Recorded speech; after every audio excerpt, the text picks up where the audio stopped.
Everyone always likes to see some kind of cross-species relationship. I think it gives all of us hope that, you know, we can all get along and peace is a possibility.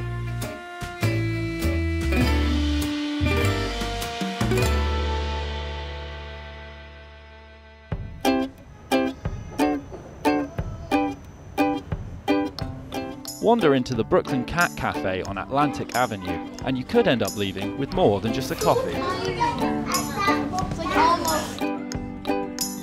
Started the Brooklyn Cat Cafe as a way to have an adoption space. It allows us to have anywhere from 20 to 25 cats fostering in this location. So the Cat Cafe has been very successful in terms of getting cats adopted. And we started in May of 2016. We had almost 300 adoptions our first year. Cat cafes started in China and Japan, but this is the first of its kind in Brooklyn. Manager Anne Levin sees it as a place for customers to relax, but also as a haven for vulnerable cats.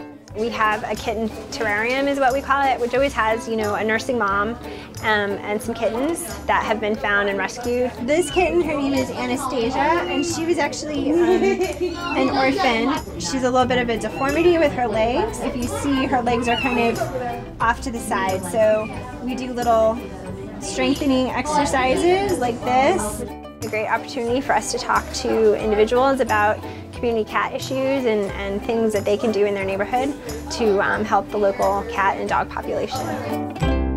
And there's a twist in the tale. When Ebony, one of the cafe's kittens, got sick, it led to the most unlikely of friendships. One of the kittens we had about 2 years ago was tested positive for feline leukemia. She couldn't be exposed to other cats, but she was desperately lonely. And so we were looking for a small animal that could be a companion, and so we found a rat that needed rescue. He ended up being a white rat, so of course we called him Ivory. And Ebony and Ivory quickly became great friends.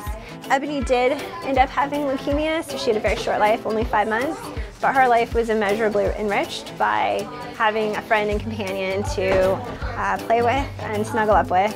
So once Ebony died, Ivory was used to cats. We put him in the terrarium. The mother cats seemed to be pretty happy to have someone to play with our kittens and take the pressure off. Ivory was about a little over 2 years old in February, and he passed away, and we missed him a lot. And so we reached out to HALT, Help All Little Things. It's a New Jersey rescue that does essentially what we do for cats, for small mammals. They had 2 rats that had been raised around cats and weren't scared of them. So we adopted them for our new cafe cats. And Remy and Emile have been here ever since. They have a great time hanging out with the kittens. It turns out that Emile especially has become very paternal, and he likes to groom and, you know, kind of comfort the kittens. Remy just likes to play with them and share their food. People who have individual rats find that they are really great companions for their cats.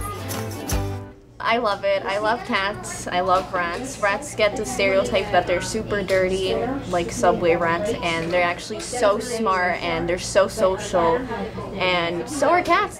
Oh my god. Wow. Do they bite? No, these guys don't. They're very friendly. Wow, their tail. Yeah. We do hope that, you know, Remy and Emile can act as ambassadors to people who don't have any experience with rats outside of the subway, you know, turn that bad reputation into something more positive. I think it's awesome. If rats and cats can get along, then so could the rest of us.